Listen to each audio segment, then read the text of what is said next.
YouTube does not push my videos or pretty much anybody's, even if you're subscribed and hit the bell notification.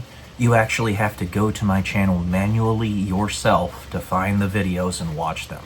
So if you like what you're seeing here, the information that I provide, the philosophical essays, the cerebral content, the book reviews, etc., you're going to have to manually go to my YouTube channel and find the videos. I post new videos every day, 11 a.m. Pacific Standard Time for the video essays in particular. Hello guys, welcome to day whatever until I'm a YouTube millionaire. My dog spazzes whenever I talk. Today is going to be a review of Tuesdays with Morrie, a book that was recommended to me by my girlfriend, Sonia. So this book, basically what it is a young man by the name of Mitch Albom, he's also the author, had an instructor in college by the name of Morrie. And Morrie was an easy grader, he was a sociology professor, and generally speaking, he just wanted to teach the students about the meaning of life, how to live a good life. And the grades weren't something in particular that mattered all that much to him. What mattered is that people actually got fulfillment out of the classes that he had.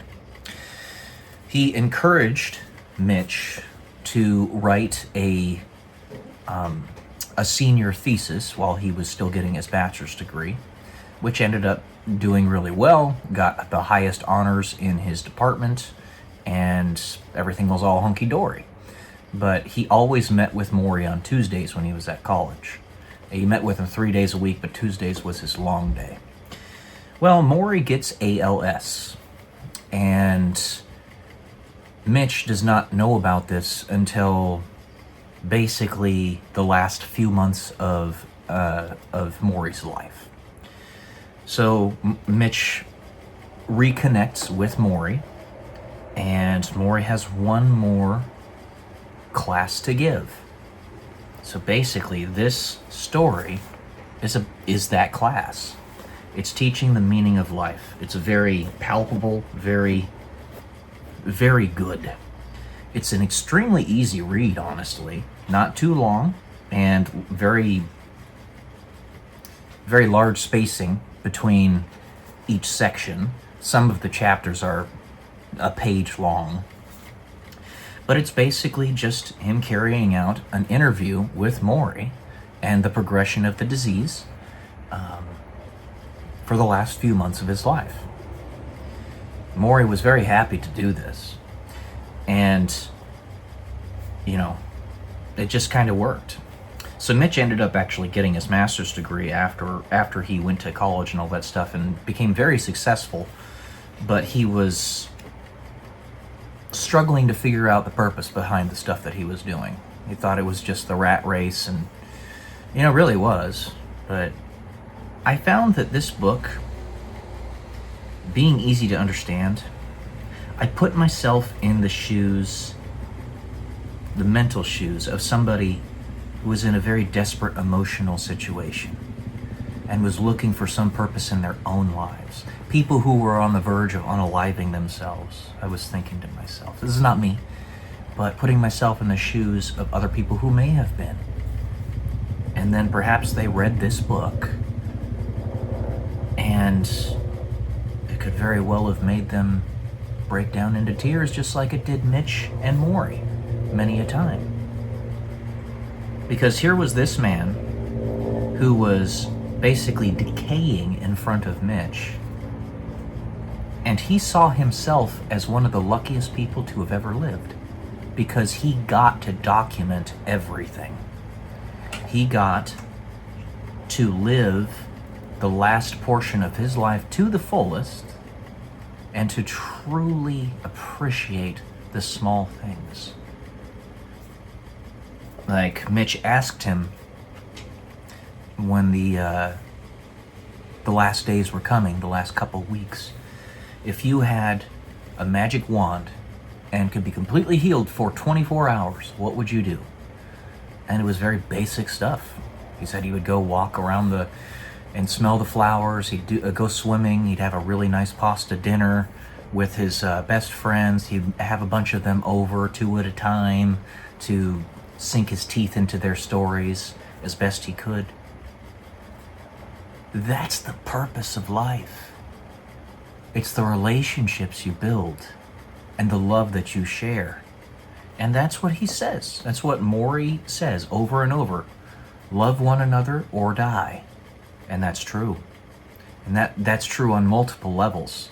The first one is, just as Jesus tells us to do, his final commandment, in the same light, in fact, and probably where MORRIE got it. He calls himself a Buju because he's somewhat Buddhist, somewhat Jewish. I honestly think he probably believed in Jesus and followed Jesus, but didn't say it outwardly before he passed away, because Jewish people won't do that, ironically enough. It's so stupid, but they don't. So he says that. Love one another or die. True on multiple levels, because love is what carries us through the next life, the natural progression of this life and going beyond it. That love is carried in the hearts of other people. You only get to keep those things that you give to others when you pass away. And that's the reconstruction of you when you get to the other side. And if you don't have that love, if you don't believe in that love, then you really will not exist anymore. Those who believe that there's nothing outside of this in the next life, they will get what they believe. Those who believe that there is something, they will get what they believe. Because your perception is reality. The double slit experiment shows us this. Heisenberg's uncertainty principles, Schrodinger's cat, all of that. It's scientific and spiritual and theological, all bundled up into one. And he mentioned toward the end of the book that he was bargaining with God. First time he admitted it, that he was talking to him. Do I get to be one of the angels? And at least from my perspective, he does. Because frankly, not only did he pass some of the most important lessons to people that they could have possibly gotten in their entire lives, but no doubt, he saved the lives, the lives of many people. Some of them very close to me, I'm sure. Put yourself in the shoes of a person who is in dire straits, mentally and emotionally.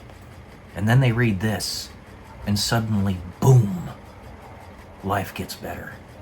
Because the perspective has shifted, and they realize the purpose. They feel better. Because they know that love is what they're here to do.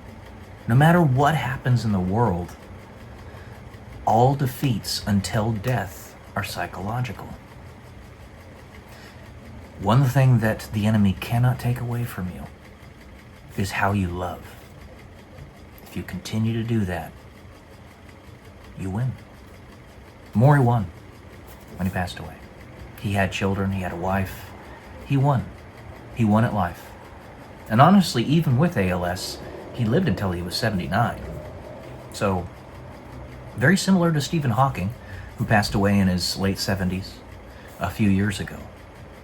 He had ALS, still lived until past the average life expectancy of a human being in the United States. He won on multiple levels. And if you read this book, you'll win as well. So it gets a high recommend from me. It's a good book. Very easy to read, too. All right. That's it for today, guys. Love y'all. Peace.